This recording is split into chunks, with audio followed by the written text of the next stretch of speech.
Olá, está começando mais um programa Crescendo em Cristo, aqui pela Rádio CPT, a rádio que é uma boa companhia para você. Eu sou o comunicador Francis Hoffman, pastor da Igreja Evangélica Luterana do Brasil, na cidade de Gramado, e é uma alegria ter você aqui conosco acompanhando este programa. No programa de hoje, estaremos falando sobre o capítulo 15 do Evangelho de Marcos, momento em que Cristo é condenado à morte, crucificado, e assim carrega a nossa dor e o nosso pecado para ser o nosso Salvador.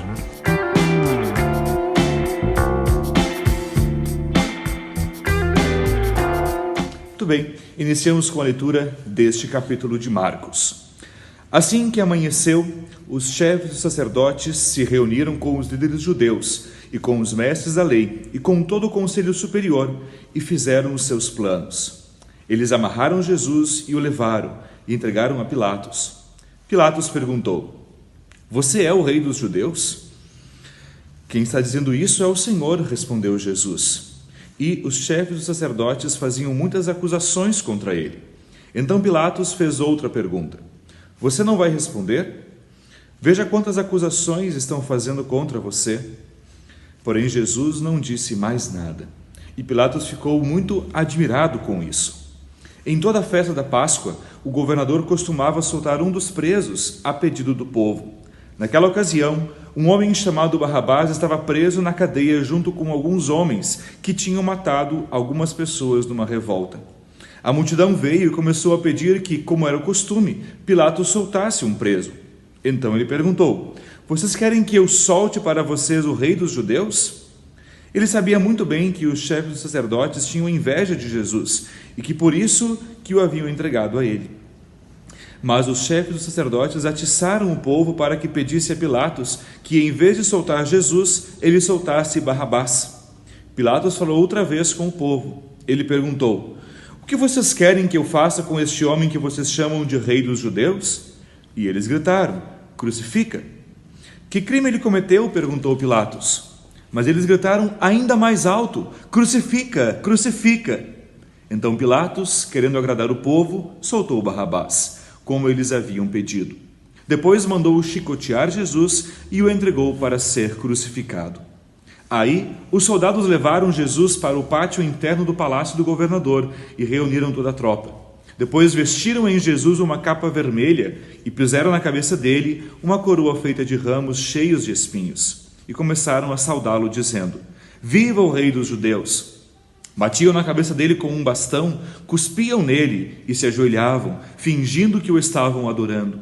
Depois de terem caçoado dele, tiraram a capa vermelha e o vestiram com as suas próprias roupas. Em seguida, o levaram para fora a fim de o crucificarem. No caminho, os soldados encontraram um homem chamado Simão, que vinha do campo para a cidade. Esse Simão, o pai de Alexandre e Rufo, era da cidade de Cirene. Os soldados obrigaram Simão a carregar a cruz de Jesus e levaram Jesus para um lugar chamado Gólgota. Gólgota quer dizer lugar da caveira. Queriam dar a ele vinho misturado com calmante, chamado mirra, mas ele não bebeu. Em seguida, os soldados o crucificaram e repartiram as suas vestes entre si, suas roupas entre si, tirando a sorte com dados, para ver qual seria a parte de cada um. Eram 9 horas da manhã quando crucificaram Jesus. Puseram em cima da cruz uma tabuleta onde estava escrito como acusação contra ele: "O rei dos judeus." Com Jesus, crucificaram também 2 ladrões, um à sua direita e o outro à sua esquerda. Assim se cumpriu o que as Escrituras Sagradas dizem: ele foi tratado como se fosse um criminoso. Os que passavam por ali caçoavam nele, balançavam a cabeça e o insultavam assim: "Ei, você que disse que era capaz de destruir o templo e tornar a construí-lo em 3 dias, pois desça da cruz e salve-se a si mesmo." Os chefes dos sacerdotes e os mestres da lei também caçoavam dele, dizendo: "Ele salvou os outros, mas não pode salvar a si mesmo. Vamos ver o Messias, o rei de Israel, descer agora da cruz e então creremos nele." E os ladrões que foram crucificados com Jesus também o insultavam. Ao meio-dia começou a escurecer e toda a terra ficou 3 horas na escuridão. Às 3 horas da tarde, Jesus gritou bem alto: "Eloi, Eloi, lema sabachthani." Essas palavras querem dizer: meu Deus, por que me abandonaste? Algumas pessoas que estavam ali ouviram isso e disseram: escutem, ele está chamando Elias. Alguém correu e molhou uma esponja em vinho comum, pôs na ponta de um bastão, deu para Jesus beber e disse: esperem, vamos ver se Elias vem tirá-lo da cruz. Aí Jesus deu um grito forte e morreu. Então a cortina do templo se rasgou em 2 pedaços, de cima até embaixo. O oficial do exército romano que estava em frente da cruz, vendo Jesus morrer daquele modo, disse: de fato, este homem era o Filho de Deus. Algumas mulheres também estavam ali, olhando de longe. Entre elas estavam Maria Madalena, Salomé e Maria, que era mãe de José e de Tiago, o mais moço. Essas mulheres tinham acompanhado e ajudado Jesus quando ele estava na Galileia. Além dessas, estavam ali muitas outras mulheres que tinham ido com ele para Jerusalém. Já era quase noite quando chegou José, que era da cidade de Arimateia. Ele era um homem importante e fazia parte do conselho superior. José também esperava a vinda do reino de Deus. Era o dia da preparação, isto é, a véspera do sábado. Por isso José, tomando coragem, foi falar com Pilatos e pediu o corpo de Jesus. Pilatos ficou admirado quando soube que Jesus já estava morto. Chamou o oficial romano e perguntou se fazia muito tempo que Jesus tinha morrido. Depois de receber a informação do oficial, Pilatos entregou a José o corpo de Jesus. José comprou um lençol de linho, tirou o corpo da cruz e o enrolou no lençol. Em seguida, pôs o corpo num túmulo cavado na rocha e rolou uma grande pedra para fechar a entrada do túmulo. Maria Madalena e Maria, a mãe de José, estavam olhando e viram onde o corpo de Jesus foi colocado. Esta leitura do Evangelho de Marcos, capítulo 15, e nessa narrativa, talvez tão conhecida a tantos nós, não há como não se admirar com o que está acontecendo aqui. Todos estão admirados com o que está acontecendo, a começar por Pilatos, dizendo: olha, você não diz nada, Jesus, a teu favor ou em tua defesa, eu poderia livrá-lo da morte se assim eu quisesse. O silêncio de Jesus diante de Pilatos, mas não somente dele, mas também diante dos seus acusadores, aqueles que clamavam por sua crucificação. Jesus apenas quer dizer uma única coisa: eu estou padecendo para que vocês tenham vida. Eu entrego a minha vida para que vocês estejam cheios de vida. Essa é a grande mensagem de Jesus neste momento. Ele entrega a sua vida para que nós pudéssemos viver. É claro que nos espanta o silêncio de Jesus, até mesmo quando ele clama: Deus meu, por que me abandonaste? E este abandono e esse silêncio de Deus traz angústia para este momento da crucificação. Está estampado no olho de cada um, e talvez até mesmo daqueles que ainda queriam acreditar que Jesus era o Salvador. Estava estampado o olhar de espanto e até mesmo de pensar: agora deve ser o fim, não haverá mais nenhuma solução. Vemos que de fato essa é a impressão que os discípulos têm na continuação da narrativa, quando acaba cada um indo para a sua casa, frustrado, angustiado. Mas no silêncio, Deus estava operando uma grande coisa. Ou, para usar outras palavras, no silêncio, Deus estava dizendo algo. Porque às vezes as palavras não conseguem contemplar tudo aquilo que Deus quer nos dizer. Já percebeu que às vezes nós não temos palavras para expressar alguma coisa? Quando um grande mal nos acontece, quando chegamos, por exemplo, diante de um velório ou de uma situação bastante delicada e não temos palavras para dizer, apenas conseguimos trazer alguns gestos. Ou quando algo de fato espantoso, seja para o bem ou para o mal, e nos colocamos diante daquela situação, ficamos sem palavras. Algo parecido com isso está nos dizendo, porque na verdade, neste momento, a palavra de Deus está encarnada. Cristo, que é a palavra de Deus, está realizando coisas por meio daquilo que ele faz. Não, ele não vai descer da cruz, porque é lá que ele está nos dizendo que Deus os ama. Não, ele não vai chamar por Elias, como pensaram quando ele disse Eli, Eli, lema sabachthani, porque na verdade ele é o auxílio para o povo. Ele é quem vem trazer graça e paz àqueles que estão necessitados. Não, Deus não vai descer da cruz, porque este Deus homem, que é Jesus, está ali para ser o nosso Salvador. Ele se oferece a nós para que nós tenhamos vida. Ele se oferece a nós para que pudéssemos ter condições de termos esperança e paz. Ele se oferece a nós para que nós agora também, mesmo quando nos faltem palavras, possamos olhar para a nossa vida e vermos a nossa vida como uma vida resgatada por Deus. Somos amparados por Ele. Muitas e muitas vezes, Deus nos permite passar por sofrimentos e angústias. E o fato de Deus nos permitir isso não significa que Ele nos abandonou. Podemos até ter essa impressão ou essa ideia muitas vezes, mas não nos enganemos por nossas impressões, sentimentos ou ideias. É neste momento que tanto precisamos da palavra de Deus firme e segura em nosso coração. Deus continua presente, é Ele que nos dá acesso ao Pai. Jesus disse em outro lugar que Ele é o caminho para o Pai, e agora também nos diz, olha, ao rasgar a veste do templo, ou aquela cortina que separava o lugar santo do lugar santíssimo, Ele nos diz também com isso, olha, vocês têm acesso ao Pai por meio de Jesus. Cristo é o sumo sacerdote, é Ele quem nos dá acesso ao Pai, à vida eterna e tudo aquilo mais de que necessitamos. Deus muda a nossa vida. Imagine só o que era a vida, por exemplo, deste Simão, o Cireneu, que andando, talvez aleatoriamente, pelo lugar da crucificação, alguém o chama e diz, carregue a cruz de Jesus. Não sabemos se este homem ou quando ele conhecia de Jesus, mas naquele momento ele certamente conheceu um Cristo que estava carregando a nossa dor.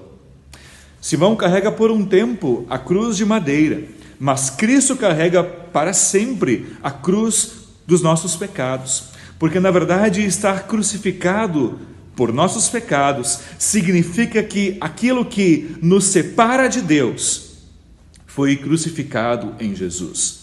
Quando olhamos para nossos pecados, é claro que eles nos causam dor, é claro que eles nos separam de Deus, mas quando olhamos para Jesus, vemos aquele que nos une com Deus, aquele que perdoa os nossos pecados, aquele que nos dá vida, aquele que dá sentido ao nosso viver. Por isso, quando hoje também olhamos, seja a imagem do bom pastor, como temos aqui ao fundo, das pessoas que olham para Cristo, das pessoas que o enxergam e o procuram como seu ajudador e auxiliador, nós temos certamente a resposta de Deus. Mas essa resposta nem sempre vem como nós esperamos ou da maneira como nós queremos. A resposta de Deus vem de modo concreto e real a seu tempo. Precisamos ter a humildade de saber que as palavras de Deus vêm da forma como Deus quer. Deus responde sim, e Ele cada dia quer nos dar o consolo e a paz em sua palavra. Se hoje talvez passas por momentos de dificuldade, de angústia ou de pesar, lembre de Deus, lembre de sua palavra que conforta o nosso coração. Se está pesada a tua cruz, lembre que a cruz de Cristo era pesada não por causa do peso da madeira, mas era pesada por causa de nossos pecados. E se Ele não desceu da cruz, não eram os cravos que o prendiam na cruz, e sim os nossos pecados. Cristo podia muito bem simplesmente ter abandonado tudo. Como disse alguém, olha, não foi você que disse que iria destruir o templo e reconstruí-lo em 3 dias?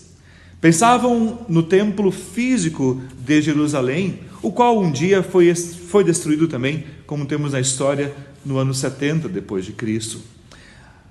Mas o templo de que ele estava falando era do seu próprio corpo, nos fazendo lembrar que, na verdade, é Cristo que faz a presença de Deus real em nosso viver. Cristo é a habitação verdadeira de Deus em nossa vida. E quando pedimos que Deus esteja presente em nosso meio, isso Ele o faz por meio de Cristo. Por essa razão, nós somos chamados cristãos, porque nós temos a nossa fé fundamentada na obra de Cristo. É claro, não ignoramos a obra da Trindade como um todo, isso é Deus Pai, Filho e Espírito Santo, lembrando da criação, da redenção, bem como da santificação.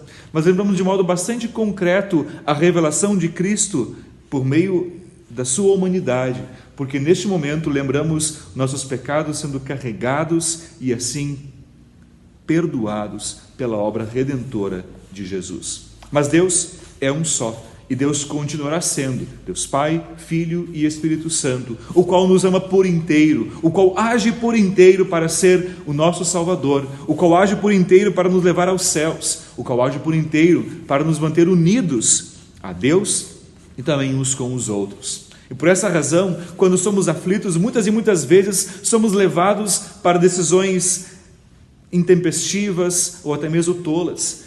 Como disseram aqui, olha, na hora de querer condenar uma pessoa que eles não gostavam, até mesmo quiseram soltar um criminoso, Barrabás, para que pudessem de alguma maneira ter assim a salvação ou o cumprimento de sua própria vontade.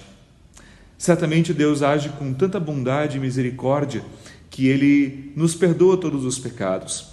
Mas não sejamos guiados pela tolice, não sejamos levados por decisões mal pensadas, porque na verdade isso nos afasta de Deus e nos afasta das pessoas.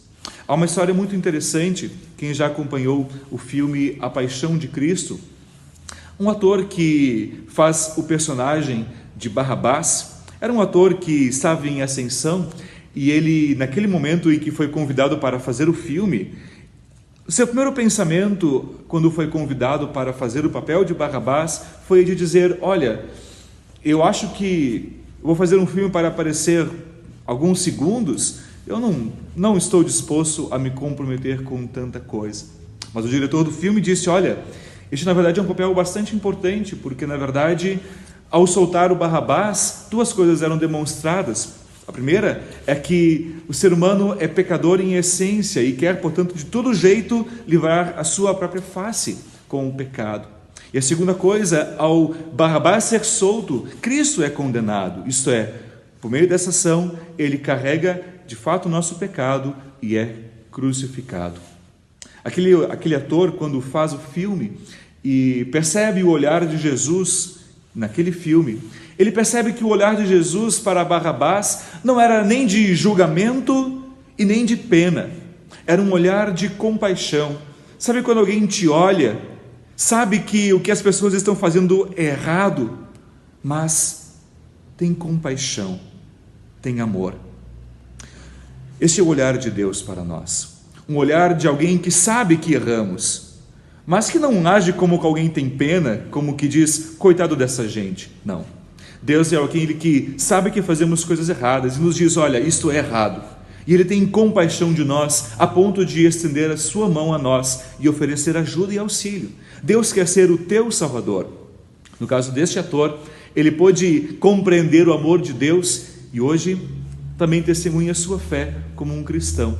Hoje também somos convidados a olhar para o amor de Deus e perceber que o seu olhar é um olhar de misericórdia, que tudo o que ele fez voluntariamente para ser o nosso Salvador e hoje nos chama como um bom pastor amado, como alguém que realmente se importa conosco, a segui-lo e a viver a fé de modo real e verdadeiro, porque Deus nos ama.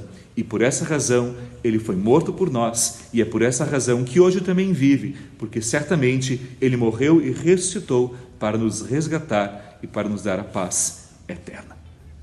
Muito bem, neste programa nosso tanto vai ficando por aqui. Foi um privilégio poder falar deste tema com você e certamente é uma alegria poder anunciar o amor de Deus para tantas e tantas pessoas. Nós incentivamos você a assistir este e outros programas em nossa grade de programação. Você é nosso convidado para acompanhar no facebook.com/rádio da IELB. Também pode acompanhar pelo YouTube em youtube.com/rádio CPT. Você também pode assistir este e outros programas em nosso podcast em www.radiocpt.com.br/podcast.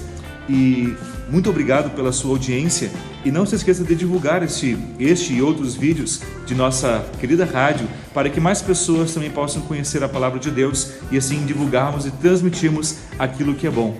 Não transmita o vírus, transmita o amor de Deus, porque é isso que realmente importa. Que possamos assim muitas vezes estar juntos louvando a nosso Deus e estudando a sua palavra. Que este programa Crescendo em Cristo possa ajudar você e muita gente a ouvir a palavra de Deus e assim conhecê-lo melhor. Que a paz de Deus, que excede todo entendimento, guarde você, guarde a sua família na paz do amor de Jesus. Um grande abraço e até o próximo programa. Fique com Deus.